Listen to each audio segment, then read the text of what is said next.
Do you all know that the Constitution is actually a living document?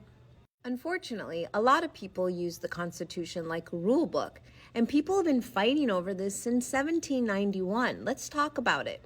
And the fight is over loose construction versus strict construction. Have you heard of it?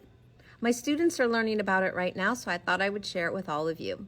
Back in the 1790s, a man named Thomas Jefferson, we all know who he is, was in favor of a strict construction of the Constitution. Basically, it's this. If the Constitution doesn't explicitly say that the federal government can do something, then it can't do it.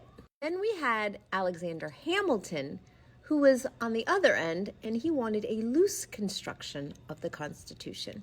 He said the Constitution gives implied powers. If it's necessary and proper, the government can act. Back then, Alexander Hamilton set up the first Bank of the United States. And of course, these two men who could not stand each other fought over it.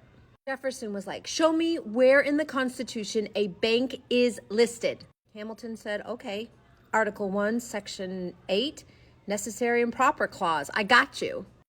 And guess what? George Washington backed Hamilton.